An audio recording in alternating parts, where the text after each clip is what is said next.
خیر میں جو نقطہ سمجھا رہا تھا کہ ہم نے امام اعظم ابو حنیفہ شخص کا انتخاب کیوں کیا ہے، اگر نبی کے لیے مسئلہ ہو تو پھر نبی کی تسلی کے لیے نبی کو پیش کرتے ہیں، اور اگر امت کی تسلی دینی ہو تو پھر امت کو پیش کرتے ہیں۔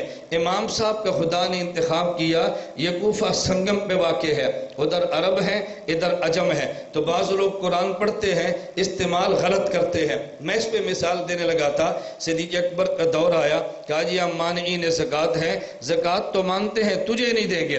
اس پر میں نے مثال دی تھی، اس نے کہا میں نماز تو پڑھتا ہوں تیرے پیچھے نہیں پڑھتا۔ میں نے کہا کیوں؟ اس نے کہا ہمارا عقیدہ اور ہے تمہارا عقیدہ اور ہے، ہم کس بات پہ رونا روئیں؟ میں نے پوچھا کیا عقیدہ ہے ہمارا؟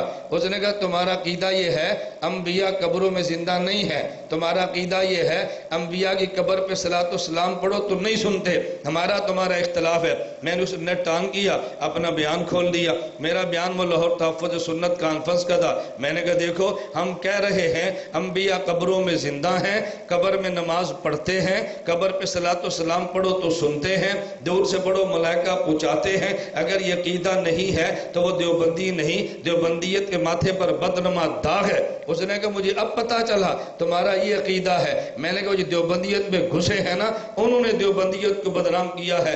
اس کو بات سمجھ آ گئی، اس نے کہا جی میری غلط فہمی کا ازالہ ہو گیا۔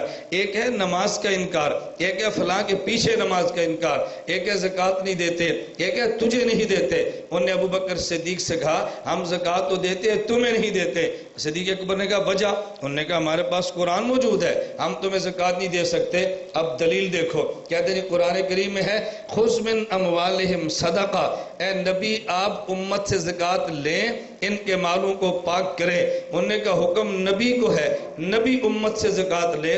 جب نبی تھے ہم نے زکوٰۃ دی ہے، حضور چلے گئے زکوٰۃ نہیں دیں گے، تو جنہیں حکم تھا انہیں دی ہے، نہ تمہیں حکم ہے نہ ہم لیں گے نہ دیں گے۔ اب دیکھو استدلال قرآن سے کیا نا، وہ تو ابو بکر صدیق تھے نا، پیغمبر کے جانشین تھے۔ صدیق اکبر فرمانے لگے دیکھو میں عام خلیفہ نہیں، خلیفۃ الرسول ہوں، میں جانشین ہوں، جانشین پیغمبر ہوں۔ یہ مصلی بھی نبی کا ہے اور یہ منبر بھی نبی کا ہے اور یہ خلافت بھی نبوت کی ہے، تو جو جو کام نبی نے فرمائے وہ سارے کام میں نے کرنے ہیں۔